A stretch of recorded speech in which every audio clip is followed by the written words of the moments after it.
Sorry doctor. സാരമില്ല, കേട്ടോളൂ. Volume കൂടാതിരുന്നാ മതി. ക്ലാസിക്കൽ മ്യൂസിക് വളരെ ഇഷ്ടമാണല്ലേ? അതെ. എന്താ പേര്? ജോൺസൺ. അപൂർവ രാഗത്തിലുള്ള ഈ കീർത്തനം ആര് പാടിയതാണെന്ന് അറിയോ ജോൺസന്? ഒരു പുതിയ ഗായകനാ, റാഫേൽ. റാഫേലിന്റെ ഒരു കച്ചേരിയുടെ കാസറ്റ് ഞാൻ ഈ അടുത്തിടയ്ക്ക് കേട്ടു. Really fantastic. ഡോക്ടർക്ക് ശാസ്ത്രീയ സംഗീതം ഇഷ്ടമാണോന്നോ? നല്ല കാര്യായി.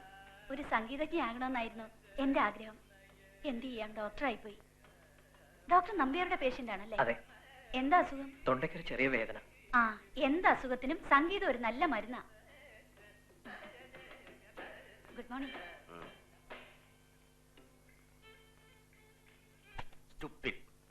പാട്ട് വെക്കാൻ എന്താ ഉത്സവപ്പറമ്പോ? വോളിയം കുറച്ച് വെച്ചോളാൻ ഇപ്പൊ പോയ ഡോക്ടർ പറഞ്ഞു. താൻ ഡോക്ടർ സുബ്ബലക്ഷ്മിയുടെ പേഷ്യന്റ് അല്ല, എന്റെ പേഷ്യന്റ് ആണ്. ഞാൻ പറയുന്നത് അനുസരിച്ചാ മതി. മനസ്സിലായോ? നിസ്സാര കാര്യങ്ങൾ പറഞ്ഞ് രണ്ടുപേരും ഇങ്ങനെ ശത്രുക്കളെ പോലെ പെരുമാറാൻ തുടങ്ങിയാൽ എന്ത് ചെയ്യും? ഒരു ഡോക്ടർ പാലിക്കേണ്ട സാമാന്യ മര്യാദ അതുപോലെ സുബ്ബലക്ഷ്മി മറക്കുന്നു. ലുക്ക്, തന്റെ ഭാര്യയാണെന്നുള്ള ഒരൊറ്റ കൺസിഡറേഷൻ കൊണ്ടാണ് ഞാനതൊക്കെ സഹിക്കുന്നത്. സ്വന്തം ഹോസ്പിറ്റലാണെന്ന് കരുതി മറ്റുള്ളവരെങ്ങനെ തരം താഴ്ത്തരുത്.